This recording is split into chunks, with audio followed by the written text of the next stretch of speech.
to? Bradley, bakit hindi mo sinabi sa akin na alam mo pala kung nasan si ate? Diana. Huwag mo sisihin si Bradley.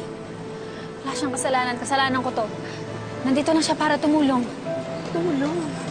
Ate, anong klaseng tulong ba kailangan mo? Bakit hindi ka sa akin lumapit? Kapatid mo ko. Diana, let me explain. Tinawagan ko si Ashley. Gusto ko kasi malaman kung bakit siya umalis. And I'm just here to convince her para bumalik sa bahay niya. Mabuti ka pa. Nagpakita sa'yo si ate samantalang sa akin. Diana, huwag ka naman ganyan. Huwag ka na magtampo. May balak naman talaga ako magpakita sa'yo eh. Inaayos ko lang talaga itong lilipatan ko. Okay lang, ate. Wala naman ako ibang magagawa kundi intindihin kayo. Diana, sorry. Wala naman talaga ako intensyon na maglihim sa'yo eh.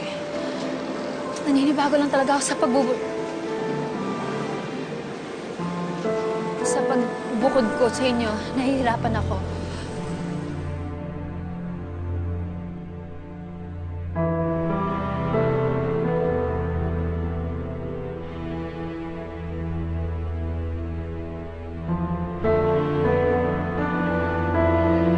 Okay ka lang ba dito, ate? Hindi ka ba nalulungkot? Hindi ka ba naninibago na mag-isa ka lang dito? Siyempre naman, namimiss ko kayo ni Mami. Pwede pa namang hindi. Hindi naman pala eh. Di umuwi ka na sa atin. Diana, akala ko ba napag-usapan na natin to? Tatalunan pa ba natin to? Akala ko okay na. Ikaw siguro. Pero ako hanggang ngayon hindi mapalagay dahil wala ka. Kasing ganyan. Masyado ka nag-aalala para sa akin kaya hindi ka mapanatag dyan eh. Tsaka kilala mo naman ako, di ba? Naging palaboy na ako sa kalye. Nakarating na ako ng Japan, kaya hayaan mo na ako. Sige. Pero, nahihilingin sana ako sa'yo. Ano yun?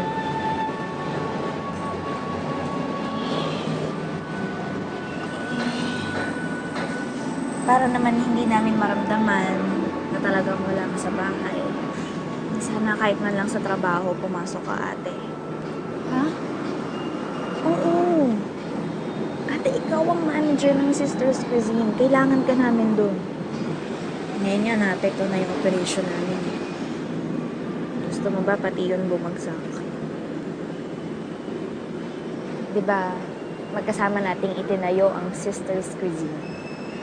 At nung nagsisimula pa lang tayo, ang daming naging problema. Pero nakabangon tayo. At ngayon, napaka-successful na ng restaurant natin. Sa'yo lang ang kumukuha ng lakas ng loob, ate. Kaya sana bumalik ka na doon. Kailangan kita doon.